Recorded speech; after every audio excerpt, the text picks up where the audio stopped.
There is lots of videos, but very few instruction. We're going to go ahead and show you step by step what to do. You will succeed watching this video. So let's get to work. To succeed, you need to have the following. You need to have a stick, and the stick is used to push the belt down so it can be lowered near the ground. That way you don't have to go underneath the car. During daylight, you may need a flashlight to be able to see what's going on. And the most important part is you need to have a long socket.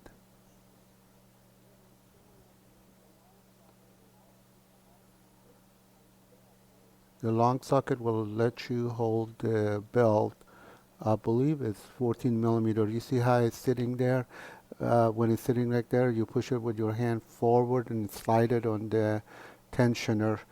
Uh, Also, uh, we use a magnet to hold the lower part. You also need a extension cord. I mean extension. The extension cannot be too long or too short. If about a foot is correct.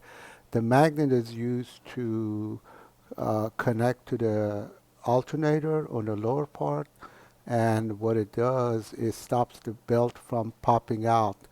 The magnet was obtained from a speaker, old speaker, broken speaker. So look around. If you got a beat up speaker, maybe you can get that magnet. Uh, you do need to have a container that is coming up on the video next, because you're going to take the hose off. Here I am showing how the belt is going to be stopped from coming out using the magnet. Um, the container is used to collect the fluid coming out of the uh, radiator hose, and you can refill the container. That way you can recycle it. You don't need to pour it back in the radiator. It will automatically go back in the radiator on its own. It can be any container. It can be a bottled water that has been cut. It can be a uh, anything really. Um, Now here, before we start working, we're going to figure out how the belt moves. The belt moves a particular pattern. In my case, it's a Titan. It goes up and down, which I drew a paper how the belt moves. Once you take the belt off, it can get confusing. So make sure you have a drawing of the belt. It's supposed to be on the uh, hood of the car, but it's not in my case. So I took videos, pictures to make sure I don't make any mistakes and get stuck. That's a tensioner. That tensioner, if you put a ratchet on it and push it toward the battery, it will move toward the battery and loosens the belt, and the belt comes out from the tensioner. The belt also goes back at the last part on the tensioner. So tensioner is the part that comes off and on. Now the magnet is used on the alternator here.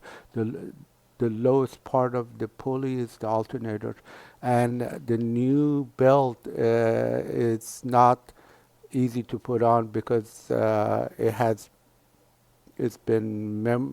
memory in it because they bend them to put it in the package, so they're not straight. It's easier to put a old belt on than a new one because the new one has memory in it, and it hasn't been stretched either. Your tolerance is almost like millimeters.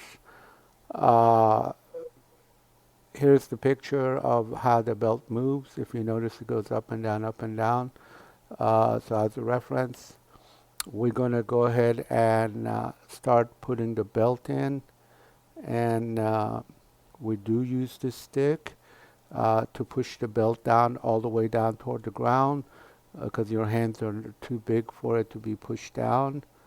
And if you look, here's the extension. We're going to remove the battery. We're going to remove that hose that you see uh, uh, that is part of the radiator, and you move the ratchet toward the battery to move the tensioner. The tensioner, once it moves, it allows the belt to pop off.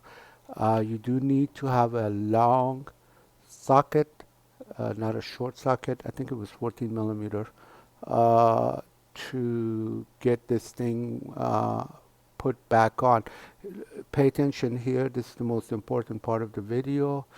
When you go put the belt back in, the belt will be sitting like that position, and then the magnet going to be on the alternator, and then you will slip that belt in from left to right. The first part that it goes on the tensioner is left. Uh, the stick here is used to push the belt all the way down because your hands will not reach. Uh, so if you don't have a stick, somebody got to go underneath the car. But here it is. I'm pushing the belt down to get it in the tight area without having to put my hand in.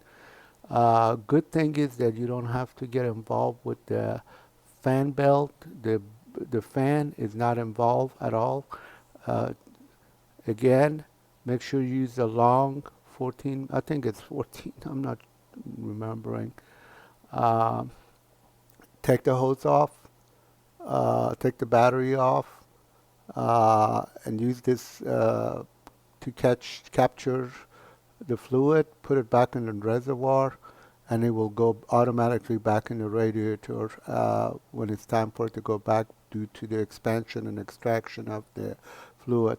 So you don't need to mess with the radiator cap. Now,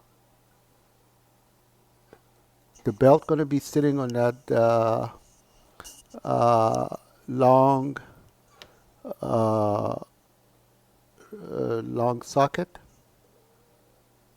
and again on the final stages the alternator will have either somebody with a stick will hold the belt for you, or if you're alone you can use that magnet to hold the belt from popping off the alternator, because the belt when you go to put it back together the belt keeps popping off the alternator. And my solution was using that magnet to make the pulley bigger so it cannot pop off. Actually, the magnet was hanging closer to the ground. I didn't have it center. It was uh, as low as I could go. Now, here you see the car running.